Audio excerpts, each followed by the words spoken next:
السلام علیکم ورحمۃ اللہ وبرکاتہ۔ امید ہے سب بہن بھائی خیر و عافیت سے ہوں گے۔ اللہ تبارک و تعالی سب کو اپنے حفظ و امان میں رکھے، آمین یا رب العالمین۔ جیسا کہ آپ جانتے ہیں کہ محرم الحرام کا مہینہ شروع ہو چکا ہے اور اسی کے ساتھ ہجری کا نیا سال شروع ہو چکا ہے۔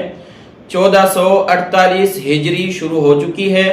تمام مسلمانوں کو اس بات کا علم ہونا چاہیے کہ ہمارا سال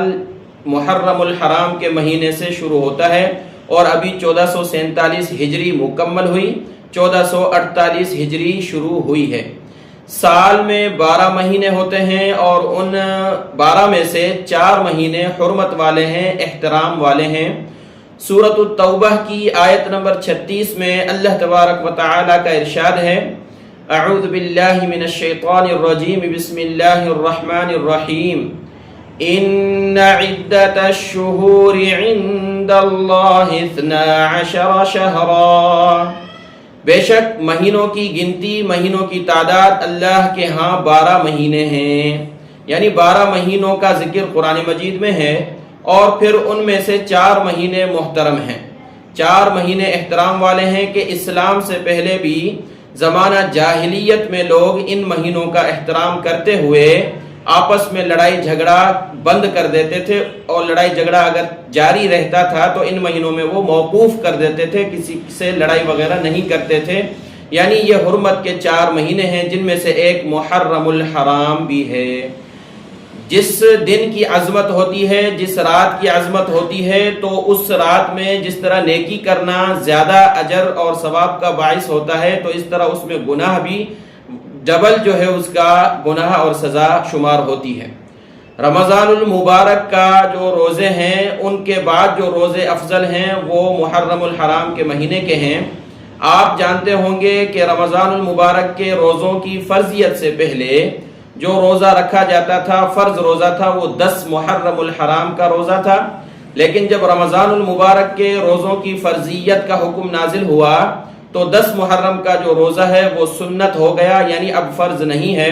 اب اختیار ہے، جو رکھے گا اس کو ثواب ملے گا۔ عاشورہ کا روزہ جو نہیں رکھے گا اس پر کوئی ملامت اور گناہ نہیں ہوگا، لیکن اس کی بڑی فضیلت ہے۔ اور اسی طریقے سے نبی کریم صلی اللہ علیہ وآلہ وسلم کی اس حدیث مبارکہ جس کا مفہوم ہے کہ رمضان کے روزوں کے بعد جو افضل روزے ہیں وہ محرم الحرام کے روزے ہیں، اور فرض نماز کے بعد جو افضل نماز وہ رات کی نماز تہجد کی نماز ہے۔ تو اب ہم نے محرم الحرام میں کرنا کیا ہے اور کیا نہیں کرنا۔ محرم الحرام کی عظمت کے احترام میں ہم نے رہنا ہے کہ جس طرح عام دنوں میں ہم گناہ میں ملوث ہوتے ہیں، تو اس مہینے کی حرمت کو، عظمت کو دیکھتے ہوئے ہم نے ان گناہوں کے قریب نہیں جانا، ان سے بچنا ہے، کیونکہ یہ بابرکت مہینہ ہے تو اس میں وہ سزا بھی زیادہ شمار ہوگی اور گناہ زیادہ لکھا جائے گا،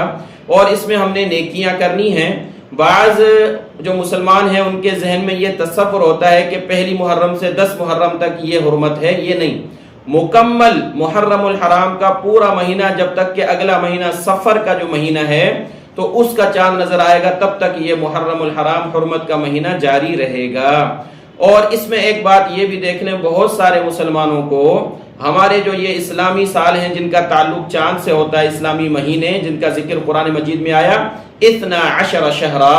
اللہ کی دربار میں جو مہینوں کی تعداد ہے وہ 12 مہینے ہیں، تو یہ محرم سے شروع ہوتے ہیں اور آگے جا کے جو ہے شوال ذی قعدہ میں ختم ہوتے ہیں، ذی الحجہ میں ختم ہوتے ہیں جب حج ہوتا ہے۔ تو یہ 12 مہینوں کے نام ہم نے یاد رکھنے ہیں، کیونکہ ہم اپنے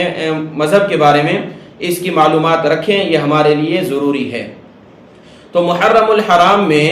ہم نے کیا کرنا ہے، کون سی خاص عبادت کرنی ہے؟ کوئی خاص عبادت نہیں ہے، روزے ہیں اور اس کے علاوہ جو اللہ کے رسول صلی اللہ علیہ وآلہ وسلم کے سنتیں ہیں ان پر عمل کرنا ہے، کیونکہ اہل بیت کرام رضوان اللہ تعالی علیہم اجمعین اور نبی کریم صلی اللہ علیہ وآلہ وسلم کی ذات ہم سے تب خوش ہوگی جب ہم وہ کریں گے جو انہوں نے کہا ہے اور جن کاموں میں ان کی رضامندی ہے۔ اپنی طرف سے اگر اس مہینے میں ہم کچھ کریں تو وہ ہماری طرف سے ہوگا، اور اللہ اور اہل بیت جو ہے اس سے ناراض ہو سکتے ہیں، ان کی رضامندی نہیں ہو سکتی۔ ہم نے ان کو خوش کرنے والے کام کرنے ہیں جن سے وہ راضی ہوں، جیسا کہ قربانی دینا ہے دین کے لیے، اور امام حسین علیہ السلام آپ جانتے ہیں کہ 10 محرم کو جو شہید ہوئے، اس کا ذکر بھی میں اگلی ویڈیوز میں آئے گا انشاءاللہ تفصیلی. تو انہوں نے قربانی دی سجدے میں کہ نماز کی پابندی کرنی ہے، نیک اعمال کرنے ہیں، اور نبی کریم صلی اللہ علیہ وآلہ وسلم نے جو دین مکمل ہم تک پہنچایا ہے اس پر عمل کرنا ہے. تو محرم کی یہ مختصر بنیادی فضیلت تھی جو میں نے آپ کے سامنے بیان کی. اب اگلی ویڈیوز میں ہم اس کا تفصیلی ذکر کریں گے کہ کون سی چیزیں اس میں حرام ہیں، کون سی حلال ہیں، کون سی عبادت کرنی ہے، کون سا لباس پہننا چاہیے، کون سا نہیں پہننا چاہیے. اور بہت سارے لوگ شادی بیاہ وغیرہ کو نہیں مانتے، کہتے اس میں نہیں کریں، عقیقہ نہیں کریں. تو اگلی ویڈیوز میں تفصیل اس کا ذکر آئے گا. اگر ہم سے آپ جڑنا چاہتے ہیں تو اس ویڈیو کو اور لائک بھی کر سکتے ہیں، اور اس کے ساتھ اس کو چینل کو سبسکرائب کر لیں تو ہم مفید جو چیزیں ہیں اسلام کی آپ تک پہنچاتے رہیں گے. السلام علیکم ورحمۃ اللہ وبرکاتہ.